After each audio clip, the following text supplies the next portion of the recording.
يمكن يظل اليوم الخامس من أكتوبر للعام 2023 خالد يعني وباقي في اليوم ذاكرة أهل الخميس الموافق العيلفون، 15 مغروم بأسوأ ممارسات الظلم والقهر والتسلط يعني، وأبشع أنواع الانتهاكات التي مورست حق المدنيين العزل. يمكن خرج أهل العيلفون كما يعلم الجميع تباعا في صبيحة الجمعة 6 أكتوبر وفي قلوبهم حسرة وكثير من الآلام والأوجاع تركوا موطن الآباء والأجداد كرها وقسرا وظلما. يمكن دموع يعني سابت حتى بللت موطئ أقدامهم المرهقة التي قطعت المسافات البعيدة بحثا عن النجاة وهربا من ويلات الطغاة الجبابرة. فتحت القرى والحلال أبوابها مسرعة لأهل العيلفون، من الجيران والأحباب والأرحام تغاصوا معهم الزاد والمأوى واقتسموا معهم الألم في أروع مشاهد النبل والعطاء. إذا أن فارقت العيلفون النوم جافاني ولم أتذوق للطعام طعما. نتمنى من الله أن تنتهي هذه الحرب اللعينة ونعود إلى ديارنا. أما العيلفون فأقول لها مهما الزمن لو طال أو جار علي زمان باكر نعود يا عيلفون ونتلاقى. كان الأمل العيلفون تكون بصورة زي دي، ناس تتشرد وتمرق بطريقة زي دي والحاجة تحصل لهم مفاجأة. لكن الحمد لله رب العالمين ربنا شافهم، والليلة ربنا يشوفهم وراجين الله وراجين الله بلدنا ترجع أحسن من كانت العيلفون، لأن العيلفون دي ما حاجة سهلة ولا حاجة عينة. 5 أكتوبر 2023 هو اليوم الأسود في تاريخ العيلفون، هو يوم النكبة بالنسبة للعيلفون، اليوم الذي استباحت فيه هذه الميليشيا الغادرة العيلفون ودنست أرضها الطاهرة. هي 5 أكتوبر ونحن جلوس في مأتم أختنا كلثوم، تضاعف علينا الحزن باستشهاد ابن أختنا خالد محمد علي على يد الدعامة أمام منزله. وفي ثاني يوم تضاعف الحزن بخروجنا من العيلفون وخروج أهل العيلفون منها، فنزع الله أن رجعنا إليها وهي جميلة طيبة كما كانت. خلاص اعبدوا خلاص.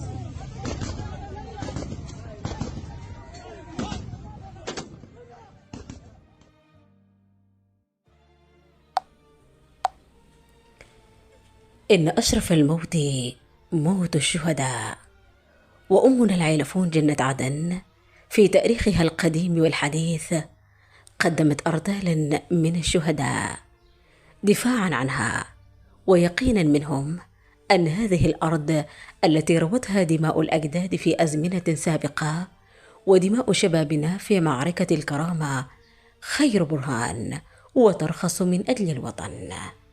كل قطرة دم سقت نخيل الأرض ليرتفع شامخا، وكل روح شهيد كسرت قيود الخونة ستكون دافعا لنا أن نمضي في ذات الطريق الذي سلكوه لأجل الأرض ولأجل عزتنا وكرامتنا ومجدنا. سنكتب في سفر التاريخ عنهم وعن تضحياتهم، وسنظل نفخر بهم وبدفاعهم عن الأرض والعرض. كلكم ان شاء الله باذن الله، بس دعواتكم الله اكبر، ده سوق العيلفون انتوا عارفين. بعد مرور عام على ذكرى تلك الليلة المشؤومة لا زلنا نذكرها كأنها كانت البارحة. أغمضنا أعيننا في ظلام لم نستيقظ منه أبدا. كنا نظن أننا سنستيقظ على أصوات الأهازيج والأفراح، لكننا استيقظنا على أصوات الدموع والفقر. شفت شكل الناس المأسورين المقدمين على الشمس، والله العظيم يا مأساة. يعني لو حكوها لزول يمكن ما يصدق، يعني زول شوفه بأم عينه دي، هذه المصيبة والكارثة. أنا إن شاء الله ربنا يصرفهم عننا، والمصيبة يعني لا زال مستمرة والانتهاكات لا زال مستمرة، ونحن إن شاء الله ربنا رجع العيلفون ورجعنا لبلدنا سالمين. الحرب المفروض إذا ما غيرتنا للأفضل ما بتغيرنا للأسوأ. إن شاء الله الناس ترجع كلمتها واحدة وقلبها واحد، وزي ما بيقولوا وهمنا الكبير يكون جنة عدن. ومن هنا تحياتنا لأي شخص مهتم بشأن جنة عدن وبيسأل عنها سواء من العيلفون أو من خارج العيلفون، وعايدين بإذن الله، عايدين عايدين عايدين عايدين والوطن عايد. يعني الحديث كما ذكرت يطول يعني عن مسألة العيلفون. وصل الله العلي القدير أن يعني يصلح الحال والناس ترجع يعني، ولا احنا بنعيش تباشير يعني تباشير للعودة، فنتمنى إنه ربنا يصلح الحال والناس ترجع لبيوتها وترجع أول متراحمين في ود وسلام. والعيلفون حبيب، والعيلفون هي العشق. وأنا شاهد عصر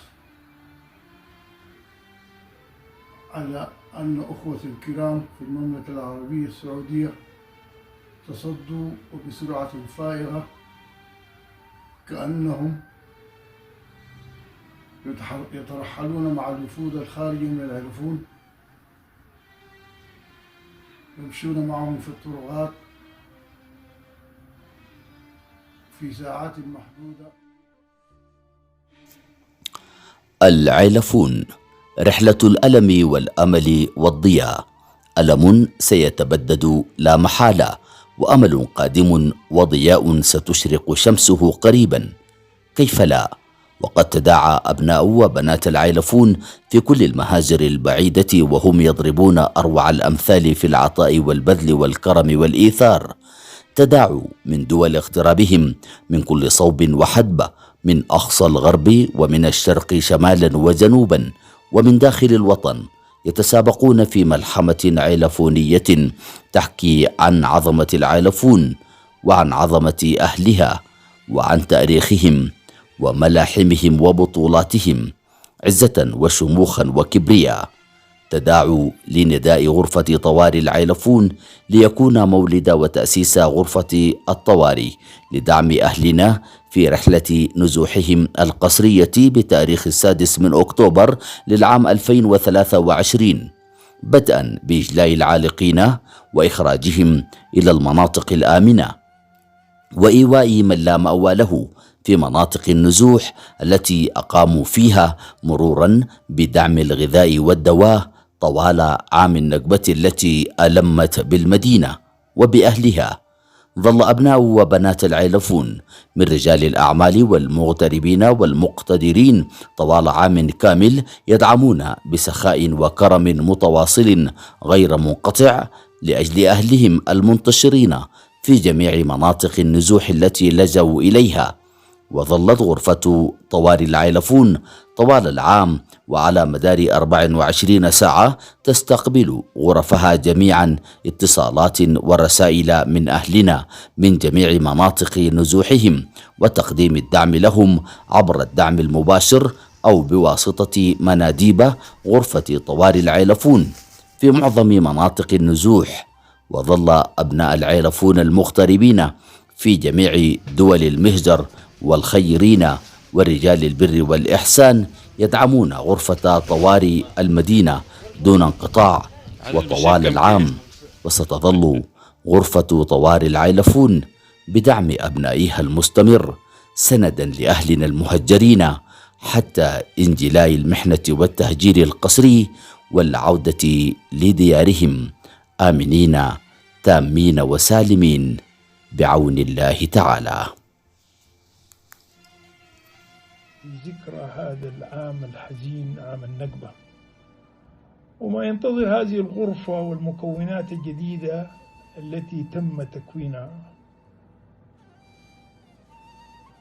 عمل ضخم كبير، فقد انعدمت مقومات الحياة من كهرباء وماء وصحة بيئة والخدمات الصحية والتعليم، وحتى هناك حوجة ماسة في خدمات الأمن والأمان لمساعدة الخدمات الشرطية. غدا عام النكبة، وغدا عام الحزن والانكسار، ذكرى كلها حزن، ولكن هناك سواعد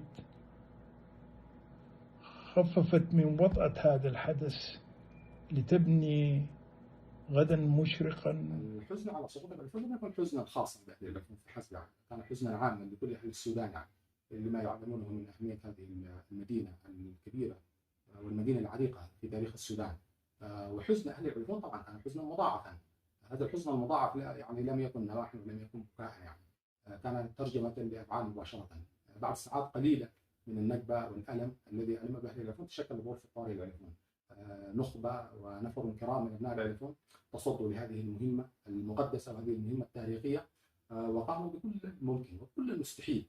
أبناء وبنات العلفون قدموا ملحمة تاريخية ستخلدها كتب التاريخ فيما فعله أبناء العلفون من أدوار عظيمة في إجلاء أهل العلفون. إجلاء أهل العلفون كان واحد من المسائل المهمة جدا التي شكلت عليها غرفة طوارئ العلفون. شكلت غرفة سمت غرفة الإجلاء. هذه الغرفة قامت بإجلاء أهل العلفون مباشرة بعد النكسة وبعد الألم الذي ألم بهم وبعد الضرب والتنكيل الذي مارسوا عليهم ميليشيا الدعم السريع. بعدها انفتحت عدد من المجالات. الإجلاء كان يتطلب الإيواء ولذلك تشكل غرفة الإيواء. الإيواء كان يتطلب الغذاء ولذلك تشكل غرفة الغذاء. الغذاء كان يتطلب المراعاة الحالات الصحية ولذلك تشكلت الغرفة الطبية. الخروج من العلفون كان يتطلب معالجة الدواء للمرضى وكبار السن والنساء ولذلك تشكلت غرفة الدواء. كل هذه الغرف كانت متكاملة في أن تؤدي دورا عظيما في اتجاه نصرة أهل العلفون وفي إيواء أهل العلفون وفي تقديم العون والمساعدة لكل أهل العلفون. أبناء وبنات العلفون في كل العالم منتشرين في كل بقاع العالم قدموا ملحمة كبيرة جدا، ساهموا بكل ما يملكون من مال ومن تعب حتى يقدم لأهل العلفون وحتى نقدم صورة حضارية للتصدي لهذه المهمة المقدسة وهي إيواء ورعاية الأهل ورعاية المرضى وتقديم كل ما يمكن تقديمه لأهل العلفون.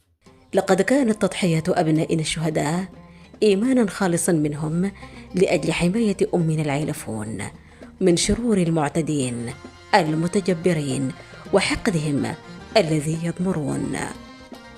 قد ضربوا لنا أروع الأمثلة في الشجاعة والإقدام والجسارة حتى لقوا الله مقبلين غير مدبرين، لا يهابون الموت، يتلقونه بصدور عارية وبكل بسالة وجسارة.